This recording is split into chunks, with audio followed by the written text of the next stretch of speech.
2019년 코로나 팬데믹 이후에 22년 2월 24일 러시아와 우크라이나의 전쟁이 발발했습니다. 어느덧 4년이 넘는 전쟁입니다. 그리고 올해 2월 28일 중동 이란 땅에 전쟁이 일어났습니다. 이스라엘과 미국이 이란을 먼저 선제 공격을 가했습니다. 전쟁이 중동 전역으로 확산되고 있고 유럽 여러 국가도 파병을 결정한 상태입니다.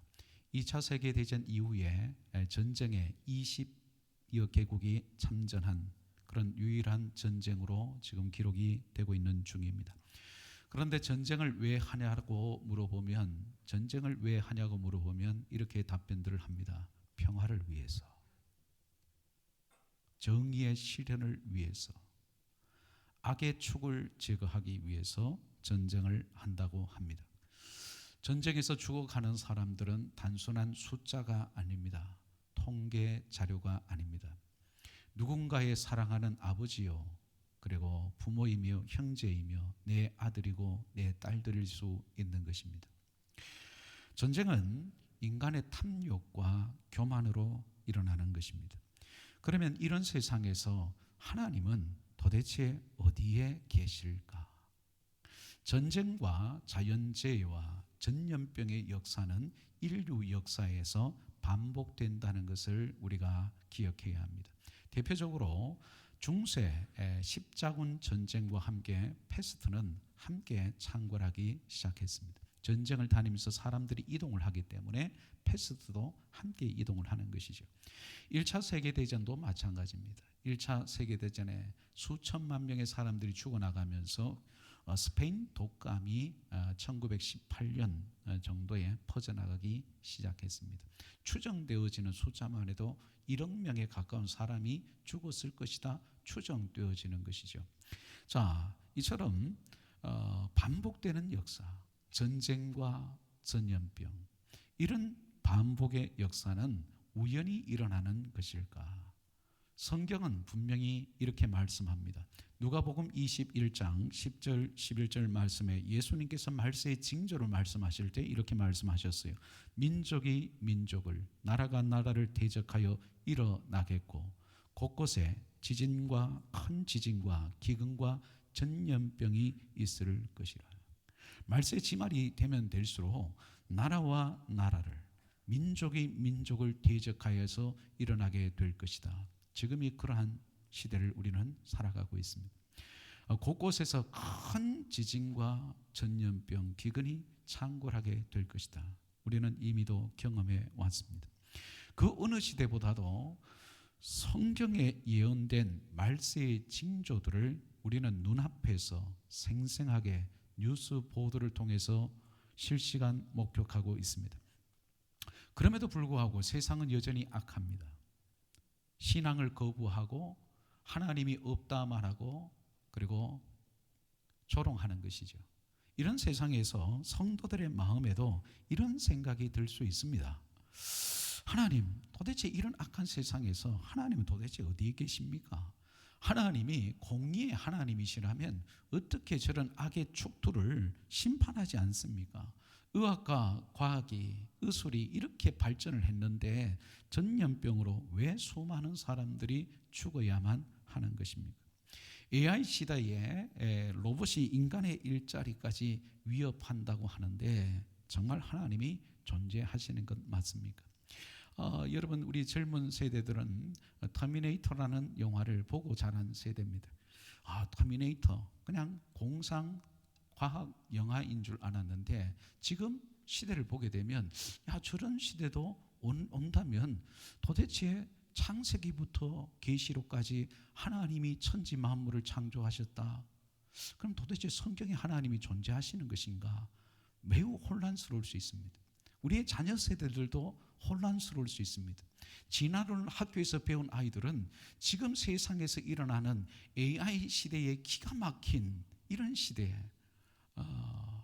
로봇이 일자리를 만들어가는 그런 것을 보면서 교회 다니는 아이들도 믿음이 흔들릴 수 있어요. 정말 하나님 살아계신 게 맞아요? 로봇이 이 세상을 지배하는 것 아니에요? 터미네이터가 오는 것 아니에요? 애들은 그런 생각을 할 수도 있다는 것이죠.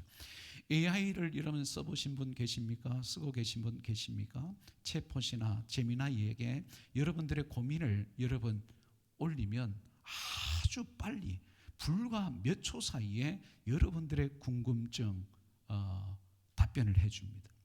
제가 일전에 한번 오후 예배 때 우리 사택에 12월 달, 1월 달 해서 천정에 물이 샜다는 이야기를 제가 잠깐 하니까 또 어떤 분들은 막 전화가 와가지고 그거 어떻게 됐냐고 뭐 그러는데 아직 진행 중입니다만은 제가 그에 이어서 아이고 제가 법리적인 걸 잘 모르잖아요. 그래서 이게 무슨 소송이 붙으면 또 어떻게 하나 그래서 제미나이에게 물어봤어요.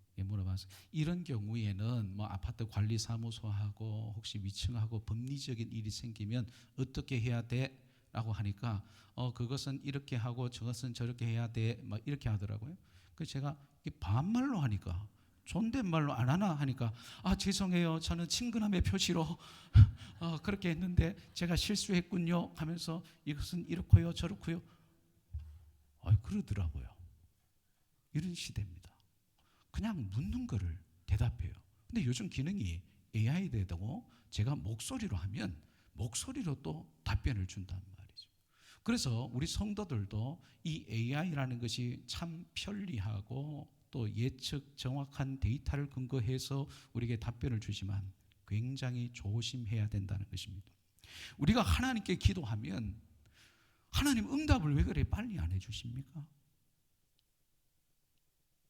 내가 이 문제 가지고 얼마나 마음 아파하고 하나님 내가 이것을 선택해야 합니까? 내가 어떻게 해야 됩니까? 이런 상황에서 내가 너무 낙심이 되는데 하나님 어떻게 해야 됩니까? 그렇게 기도하고 예배드리고 정말 하나님 붙들어도 하나님의 응답은 없고 상황이 바뀌는 것은 없고 문제가 해결되는 것은 없지만 답답한데 AI한테 이런 상황이 되면 어떻게 해야 되지?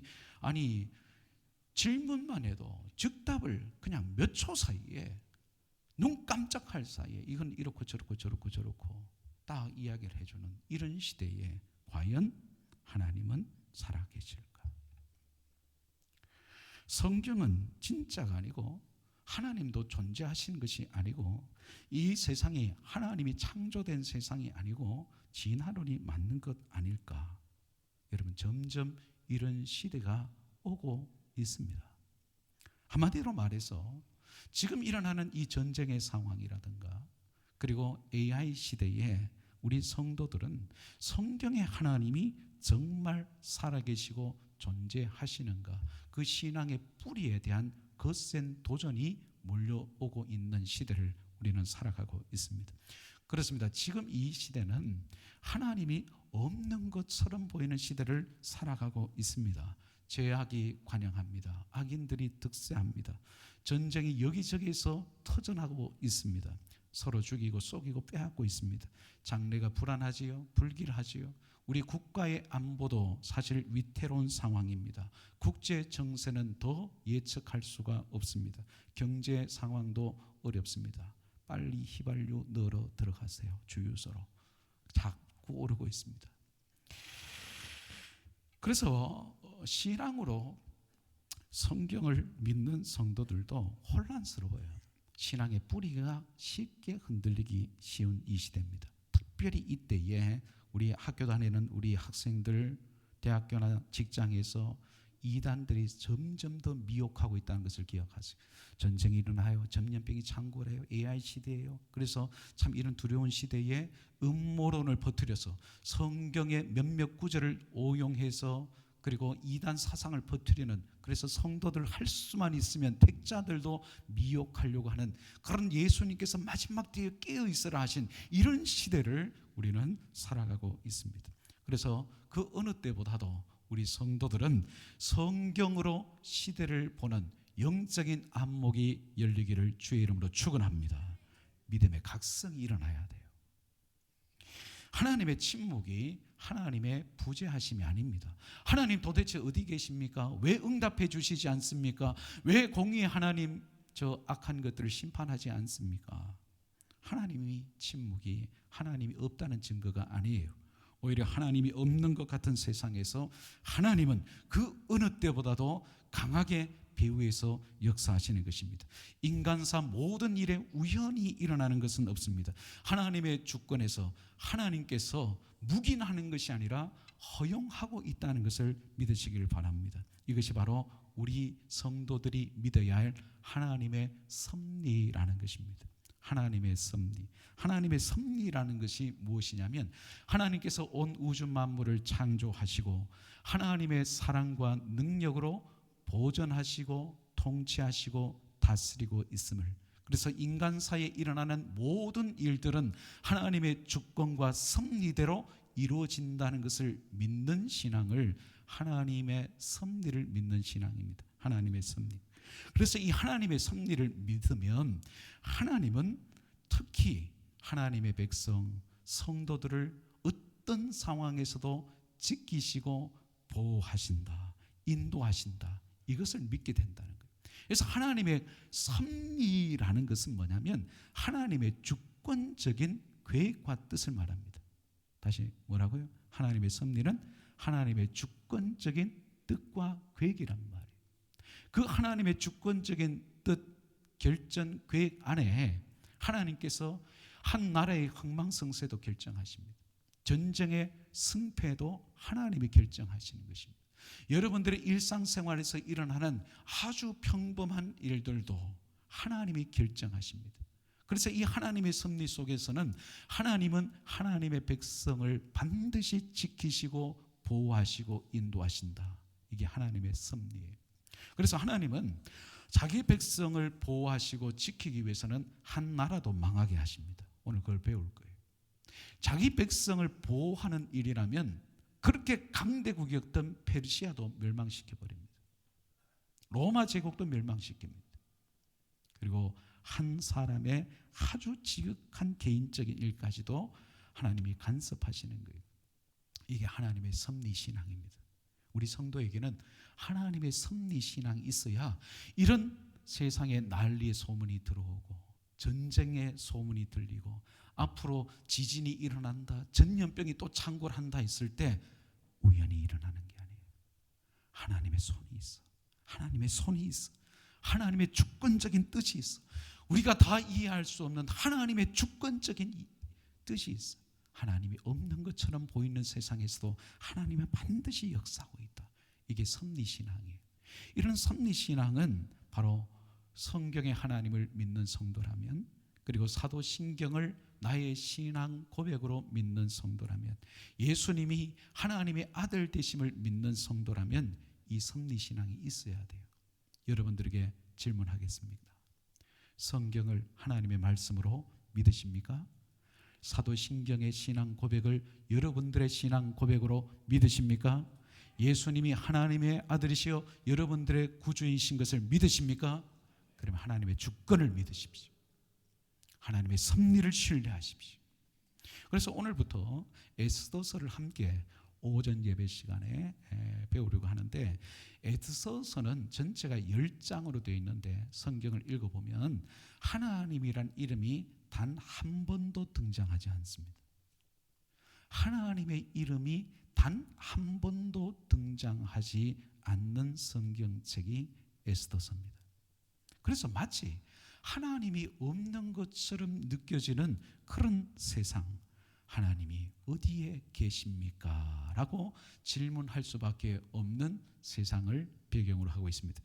자, 그런데 이 에스더서를 보게 되면 우연처럼 보이는 일, 그런데 하나님께서 그 가운데 섭리하시고 역사하셔서 한치의 오차도 없이 하나님께서 일을 행하십니다. 그것이 인간사에 일어나는, 특별히 페르시아의 수상궁 아하수에로의 왕의 일에서부터, 그리고 에스더의 일, 모르드게의 일, 하만의 일까지 그날 밤에 있었던 일, 그때 있었던 일 다 우연처럼 보여요. 왜? 하나님이란 이름 자체가 등장하지 않기 때문에. 그러나 그런 우연처럼 보이는 일에 하나님께서 개입하셨고 작정하셨고 섭리하셨다는 것을 에스더서는 우리에게 가르쳐 줍니다. 그래서 에스더서의 주제를 여러분 꼭 기억하세요. 에스더서의 주제는 뭐냐? 모든 일에 하나님의 주권과 섭리를 신뢰하라. 한번 따라 하십시다. 모든 일에 하나님의 주권과 섭리를 신뢰하라. 하나님의 감춰진 섭리가 이제 드러난 섭리로 나타날 때가 분명히 있다는 것을 여러분 에스더서를 통해서 발견하게 될 것이에요. 그래서 우리 하나님은 사람이 만든 우상이 아닙니다. 창조주 하나님이십니다. 살아 역사하시는 하나님이십니다. 인간의 생사하복, 살고 죽는 것을 하나님이 결정하십니다.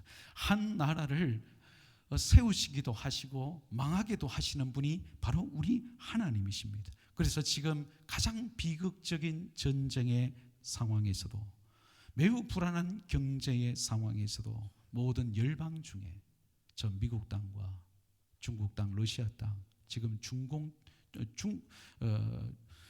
땅에, 그리고 중동 지역에 우리 하나님이 지금도 간섭하고 있음을 여러분 믿으시길 바랍니다. 그리고 세상 나라를 다스리시는 하나님이 여러분들의 개인적인 일, 여러분들의 고민, 염려거리, 자녀의 문제, 건강의 문제, 장래 앞길의 문제, 우리 하나님도 다 섭리하고 계획하고 있는 것입니다. 그것을 믿으시면 아멘. 자, 그래서 오늘 첫 시간으로 자, 거기에서 그때의 사건, there and then의 이야기, 거기 그때 일어났던 일이 지금 여기 here and now로 어떻게 연결될 수 있는지 에스더서의 서론적인 배경을 함께 좀 살펴보려고 합니다. 자, 먼저는 시대적인 배경이 주는 메시지가 있어요. 시대적인 배경 속에 숨겨진 하나님의 섭리가 있는데, 자, 여러분 지금 시대가 이렇습니다. 페르시아 제국은 지금 여러분 어디인 줄 아십니까? 고대 페르시아 제국은 지금 전쟁이 일어나고 있는 이란 땅입니다. 이란의 고대 제국이 페르시아입니다. 그래서 여러분 아랍하고 이란하고는 달라요. 언어도 다르고 문화도 다릅니다. 이란을 우리가 아랍이라고 생각하지만 아닙니다. 이란은 아랍 족속이 아닙니다. 페르시아 족속입니다. 그런데 자, 이런 페르시아 제국은 바벨론 제국을 무너뜨립니다. 한번 이제 파워포인트는 오늘 첫 시간이기 때문에 좀 열어보시면 다니엘 2장을 보게 되면 느부갓네살 왕이 구웠던 금신상을 다니엘이 해석을 해주게 되는데, 그때에 느부갓네살이 보았던 금신상에 금은 머리인데, 머리는 금으로 되어 있는데 바벨론 제국을 상징하고, 가슴과 팔은 은으로 되어 있는데 바벨론 제국을 무너뜨린 페르시아 제국입니다. 페르시아 초대 왕이 바로 고레스입니다. 에스라서 1장에 고레스가 칙령을 발표해서 유대인들에게 고국 땅으로 돌아가서 무너진 성전을 재건해도 좋다. 그것이 BC 538년에 1차 포로 기환이 일어납니다. 그리고 이 페르시아 제국도 배와 넓적다리의 노수로 된 헬라 제국에 의해서 멸망이 됩니다. 알렉산더죠. 알렉산더에 의해서. 그리고 이 알렉산더 이후에 죽고 난 뒤에 나라가 네 나라로 헬라 제국이 분열되어지다가 로마 제국, 바로 느부갓네살이 보았던 것은 종아리는 철로 되어져 있는데 아주 강합니다. 로마 제국이 온 나라를 완전히 지배를 해가요. 그리고 이 로마 제국이 무너지게 되고 이제 분열된 여러 왕국으로, 이제 뭐 프랑스에도, 뭐 독일 저 위쪽에도, 영국 쪽에도 나라들이 많이 세워지게 되는 거죠. 그것이 철과 흙으로 된 것이 발과 발가락이다. 그런데 이 금신상이 뜨인 돌이 날라와서 다 무너뜨리더라. 이 뜨인 돌은 예수 그리스도를 말합니다. 자, 이것이 바로 다니엘서 2장이 여러분 이 페르시아 제국을 이해하는 중요한 열쇠입니다.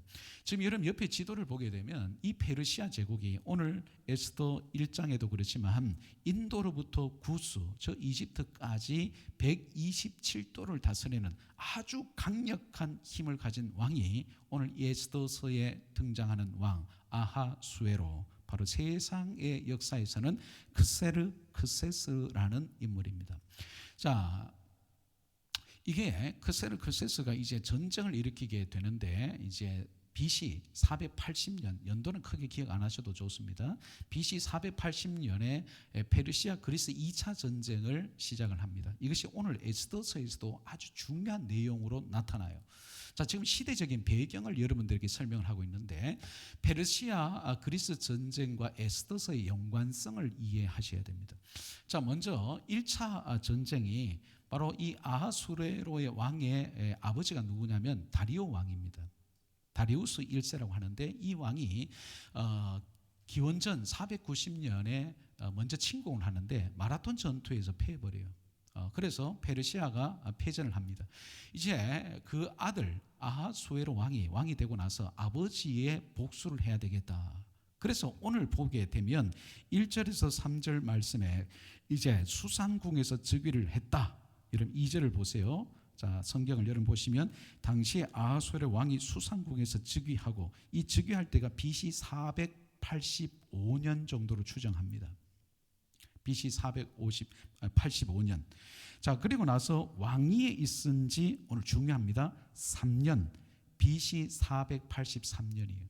이때 온 나라의 지방관들, 귀족들, 장군들을 모아서 180일 동안 잔치를 벌이는데, 왜 잔치를 벌였을까? 이게 출정식 전의 잔치입니다. 이걸 꼭 기억해야 돼요. 480년에 이제 2차 전쟁을 앞두고 이제 각 나라의 지방관들을 다 모으고 장군들을 모아서 이제 자신의 나라가 얼마나 위대한지를 보여주고 잔치를 벌여서 흥을 돋구고 충성 맹세를 받는 시간이에요. 오늘 에스더서 1장의 180일 동안의 잔치는 충성 맹세를 받는 것입니다. 그리고 군대를 모아서 출정을 준비하는 거예요. 그러다가 이제 와스디 폐위 사건도 일어나게 되지만, 자, 드디어 이제 전쟁을 좀 더 이해를 시키겠습니다. 여러분 보시면 이제 전쟁을 해요. 페르시아 이제 아수르가 전쟁을 하는데 테르모필레 전투라는 것이 있습니다. 이것이 여러분 영화에 스파르타의 레오나니다스라는 왕하고 싸우는데 스파르타가 져요. 저희 영화에 보면 여러분 300 뭐 나오잖아요, 그죠? 막 무식하게 생겨가지고 막 시스백 3개가 막 창들고 막 하는 이 짐승남들, 그 영화의 실제적인 배경입니다. 여기서 스파르타가 지면서 1차 전투에서는 아수르 왕이 승리하지만 살라미스 해전, 그리스의 해군과에서는 패전을 해버립니다. 이게 또 이제 300의 이흔 그 영화에서 배경이 되는 거예요. 영화 보신 분들 기억나죠? 살라미스 해전에서는 대패를 해버립니다. 그리고 플라티아 전투에서 이제 지상군과의 전쟁에서 또 지고 맙니다. 아수르가 지고 이제 돌아오게 되는 것입니다. 자, 그럼 이게 뭘 그렇게 이해를 해야 되느냐?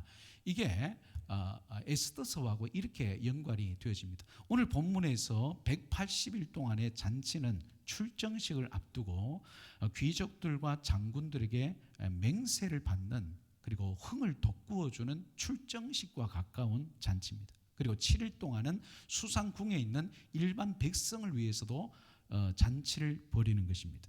그리고 와스디대로 여인들을 위해서 잔치를 또 벌이는 거죠. 자, 그리고 나서 와스디가 이제 폐위가 되어집니다. 이제 다음 시간에 살펴보겠습니다만은, 전쟁에서 약 4년 동안 전쟁을 하는데 즉위 3년에서 6년까지 전쟁을 하다가 다 진단 말이에요. 1차 전투에서는 스파르타하고는 싸워서 이기지만 그리스 연합군이나 해전에서는 지고 맙니다. 그리고 나서 돌아오는데 이게 이제 에스더서 2장입니다. 에스더서 2장을 보여요. 그 후에라고 나타나죠. 그 후에라는 것은 뭐냐면 페르시아 그리스 2차 전쟁에서 완전히 패전하고 돌아온 약 4년의 시간이 지났단 말이에요. 그래서 2장 16절을 보세요. 에스더가 왕후로 세워질 때에 그 기록 연대가 나타나요. 에스더 2장 16절을 제가 봅니다. 아하수에로 왕의 제7년 10월에 이렇게 나타나죠. 그래서 1장 3절에서는 왕으로 즉위한 지 3년에 그랬잖아요. 3년에 전국에 잔치를 베풀고 그리스도 원정을 가려고 하고, 그리고 원정길에 오르기 전에 와스디를 폐위시키고 전쟁을 치렀지만 처참하게 패하고 완전히 국력은 잃어버리고 만신창이가 되고, 그래서 돌아온 뒤에 그게 7년이란 말이에요. 그리고 에스더를 왕으로 뽑아요. 그래서 1장과 2장 사이의 간극은 약 4년이라고 보시면 됩니다. 1장과 2장 사이의 그 시대적인 간극은 4년이다 보시면 됩니다. 자, 이제 앞을 보시고, 자, 그러면 이런 시대적인 배경 속에 숨겨진 하나님의 섭리가 무엇인가? 방금 보았지만 하나님께서 자기 백성 유다 백성을 지키기 위해서 하나님께서 어떻게 하시느냐? 세상의 나라의 전쟁도 배후에 하나님이 주관하신단 말이에요. 아수르 왕은 페르시아 제국은요, 엄청난 대군을 모았습니다. 뭐 100만이라고 하지만 실제 역사학자들은 35만 명의 대군을 이끌고 그리스 원정으로 떠난다는 거예요. 대군입니다. 그리스는 힘이 없어요. 아무리 연합군을 싸워도 이길 싸움이 아니에요. 이거는 아수르가 패할 싸움이 아니에요. 그런데 패해버렸단 말이에요. 이것도 하나님의 섭리입니다. 왜 그럴까? 만약에 아수르 왕이 전쟁에서 승리해서 왔다면 자기 왕후 와스디를 다시 복위시키면 되잖아요. 그리고 에스더를 굳이 왕으로 뽑을 이유가 없어요. 전쟁에서 승리했는데. 그런데 전쟁에서 실패하고 와스디도 그립고 뭔가 정치적인 압박이 있고 하니까 이 유대 포로 에스더를 왕으로 세우기에는 아무 조건 없이 그냥 뽑은 거예요. 그 당시에 페르시아의 왕궁의 법도에서는 유명한 가문에서만 왕후를 뽑게 되는데 전쟁에서 패했죠. 이제 신하들에게 눈치를 봐야 되죠. 왕후는 그립죠. 이런 시대적인 배경은, 이런 상황을 하나님께서 간섭하셨어요. 만약 그렇지 않으면 하만이 유대인들을 말살시킬 때 이 아하수르 왕이 허락할 거 아니에요. 전쟁에도 승리했고 왕후도 복위를 시켰고 뭐 저 듣도 보지 못한 유다 백성, 그래 하만 네 마음대로 해라. 죽여버리면, 유다 민족을 말살시키면 예수 그리스도가 오실 수 없잖아요. 하나님의 구원 계획이 실패하는 것입니다. 그래서 하나님은 한 나라의 왕의 결정도 전쟁도 하나님께서 바꾸시는 거예요. 하나님이 바꾸셔 버리시는 거예요. 그럼 여러분 생각해 보세요. 자기 백성 유다 백성을 보호하시고 예수님을 이 땅에 보내기 위해서 한 나라의 전쟁도 패하게 하신 하나님이시라면 오늘을 살아가는 저와 여러분, 우리 교회들을 하나님께서 붙드시지 않겠습니까? 여러분들의 일상에서 힘든 것이 무엇입니까? 고민이 무엇입니까? 지금 전 세계에 일어나는 이 전쟁에서 하나님이 배후에 역사하시지 않겠습니까? 간섭하지 않겠습니까? 지금 이렇게 전쟁이 일어나면 선교의 문이 막힐 텐데, 선교의 문이 막히면 예수님의 복음이 전해지지 않으면 예수님 다시 오시지 않으실 텐데, 하나님께서 지금도 강하게 일하고 계심을 믿으시길 바랍니다. 자, 두 번째는 구조와 주제 속에 드러난 이제 하나님의 섭리가 있어요.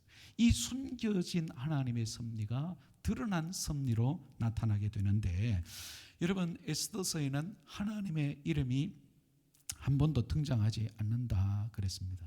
여러분 애굽 땅에 노예로 있을 때는 하나님께서 가시적인 기적을 행하셨잖아요. 열재앙을 하나님 허락하셨어요. 장자가 죽어나갑니다. 그리고 홍해가 갈라지는 이적을 보여주셨어요. 부름 기둥, 불기둥으로 그 백성을 인도해 가셨어요. 그런데 지금 페르시아 제국에서는 어떤 기적도 일어나지 않아요. 뭐 구름 기둥, 불 기둥 뭐 그런 것도 없어요. 무슨 강이 갈라지는 그런 기적도 없어요. 하늘에서 불이 떨어지는 그런 기적도 없어요. 그래서 하나님의 이름이 언급되지 않는다는 것은 이 페르시아 제국에 참 하나님이 없는 것처럼 느껴지는 그런 시대에 하나님이 배후에서 간섭하신다는 중요한 모티브가 하나 있습니다. 그게 뭐냐면 잔치입니다. 잔치. 그래서 에스더서에는 잔치가 무려 10번 등장하게 되는데 2번의 큰 잔치가 중요합니다. 오늘 본문에서 아하수에로 왕이 베푼 이 세상 나라 왕의 잔치가 있습니다. 그리고 에스더 9장을 보면 유대인들의 승리의 잔치, 부림절 잔치, 이것은 하나님 나라의 잔치가 있어요. 그래서 에스더서는 1장에서 4장까지 바로 아하수에로 왕의 잔치로 시작해서 하만이 유대인들을 다 죽여버리려는 악이 승리하는 것처럼 보이는 악이 득세한 세상에서 이제 5장에서 10장까지는 에스더의 잔치를 시작으로 해서 하나님 나라가 승리하는 놀라운 반전을 소개하고 있습니다. 그래서 세상 나라의 잔치가 하나님 나라의 잔치로 반전이 이루어지고 세상이 승리할 것 같았는데 하나님 나라 백성이 승리하는 그 중요한 분기점이 뭐냐면 바로 에스더의 신앙의 고백입니다. 에스더서 4장 16절의 말씀처럼 죽으면 죽으리이다. 죽으면 죽으리이다. 이 에스더의 일사각오의 믿음의 고백이 완전히 반전을 일으켜낸 것입니다. 그래서 이 잔치가 바뀌어지는 놀라운 이 반전 중심에 에스더의 위대한 결단이 있었다. 이것은 오늘을 살아가는 우리 성도들에게도 이런 도전을 줍니다. 사랑하는 여러분, 참 세상에 악이 관영하죠. 하나님이 없는 것처럼 보이죠. 교회가 영적으로 점점점 약해지는 것처럼 보이죠. 복음의 역사가 나타나지 않는 것처럼 보이죠. 하나님의 가시적인 역사가 없는 것처럼 보이는 이 시대에 에스더처럼 믿음으로 결단하는 사람, 죽으면 죽으리다, 내 신앙의 절개를 지켜내는 그런 믿음의 성도들이 있을 때 하나님은 반전의 역사를 이루어 가시는 줄 믿으시기를 바랍니다. 고난이 겹칠 때, 앞이 막막할 때 죽으면 죽으리이다. 2판 4판 개판이다 이런 뜻이 아니고 하나님의 섭리를 믿고 하나님의 일하심을 믿고 결단하는 거예요. 여러분들의 그 믿음의 결단 하나가 영적인 세계에 판도를 뒤집어 놓는 것입니다. 여러분 결단하십시오. 나약해지지 마십시오. 하나님이 이때를 위해서 여러분들을 택하시고 주의 종으로 삼으시고 그리고 일꾼 삼아주신 줄 믿습니다. 에스더가 왕후가 된 것이 이때를 위함이 아닌 줄 누가 알겠느냐. 이 모르드게의 도전 앞에 에스더가 결단한 것처럼 여러분들이 지금 이 마지막 때에 하나님을 만나고 하나님의 자녀로 살고 교회 일꾼으로 사는 것 우연이 아닙니다. 하나님의 뜻이 있습니다. 하나님의 섭리가 있습니다. 내 믿음 내가 지켜내겠다고 여러분 세상에서 일터에서 정말 기독교 신앙이 조롱을 받고 하나님이 어디 있냐라고 그렇게 교회를 혐오하는 시대에서도 여러분 일사각오의 신앙으로 죽으면 죽으리라는 믿음으로 믿음을 지켜내십시오. 그리고 금식하며 기도하십시오. 기도하며 주님을 붙드십시오. 하나님이 지금도 일하고 계십니다. 그래서 에스더서를 보게 되면 우연처럼 보여지는 일들이 많이 나타나요. 그게 뭐냐면 아하수에로 왕이 잔치 자리에서 왕후 와스디가 왜 안 했을까? 그 한 가정사 이야기입니다. 그리고 또 하나 페르시아 제국의 많은 여인들 중에 에스더가 왕후로 된 것, 그리고 하만이 모르드게와 유대인들을 죽이려는 음모와 계획들. 그런데 이 계획을 하나님께서 모르드게가 아하수에로 왕을 암살하려는 그 신하들의 그 음모를 찾아내고 이야기한 것.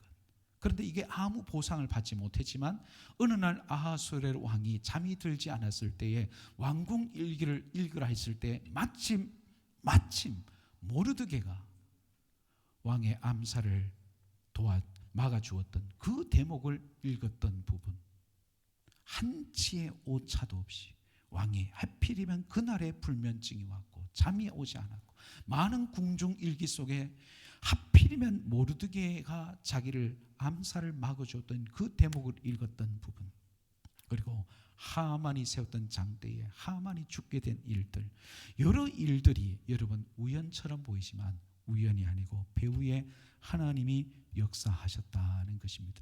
그래서 에스더서의 구조는 이렇습니다. 자, 방금 전에 이야기했지만 두 번의 잔치, 세상 나라의 잔치가 하나님 나라 백성의 승리의 잔치로 바뀌어지는 반전 속에 우연이라고 보여지는 모든 일들이 하나님의 필연이었다는 것입니다. 숨겨졌던 하나님의 섭리가 그 때가 될 때에 드러난 하나님의 일들이 되었다. 이것이 오늘을 살아가는 우리 성도들에게는 어떤 위로와 교훈이 있을까요? 하나님이 없는 것처럼 여겨지는 전쟁의 세상을 우리는 살아가고 있습니다. AI 시대가 너무나 빨리 바뀌어지고 있습니다. 로봇이 일자리를 대체해 가는 그런 시대입니다. 앞으로 5년, 10년이 어떻게 바뀌어질지 예측이 불가능할 정도로 급속하게 바뀌어지는 세상 속에 사람들은 질문을 던질 것입니다. 성경은 가치가 있는 책이냐? 성경을 믿을 만한 책이냐? 성경의 하나님은 정말 살아계시고 역사하시는 하나님이 맞는 것이냐? 하나님이 없는 것처럼 보였던 그 에스더의 시대에도 하나님은 주권의 하나님이셨고 하나님은 자기 백성을 지키시고 돌보아 주신 것처럼 오늘을 살아가는 우리 성도들 힘을 내십시오. 우리 하나님은 지금도 여러분들을 도우십니다. 감찰하십니다. 그래서 하나님의 섭리란 무엇인가? 이제 마지막 결론으로 하이델베르크 소율의 문답에서 여러분 답을 얻기를 원합니다. 한번 앞을 열어주시고 섭리란 무엇인가? 우리 같이 한번 천천히 읽어보겠습니다. 시작.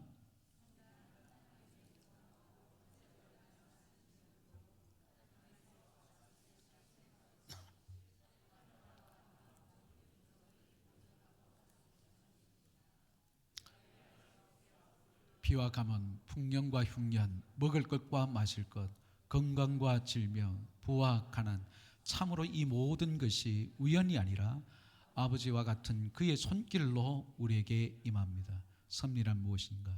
이 세상에 아주 작은 일들, 계절이 지금 변화되고 있잖아요. 바뀌고 있잖아요. 겨울에서 봄으로.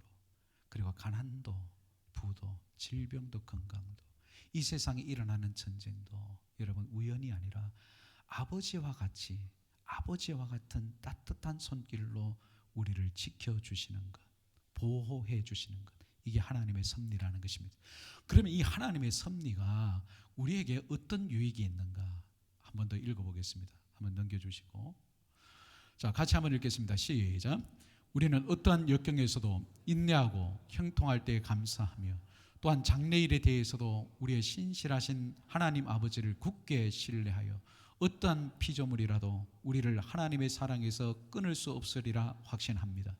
모든 피조물이 완전히 하나님의 손안에 있으므로 그의 뜻을 거슬리거나 되는 일은 하나도 없습니다.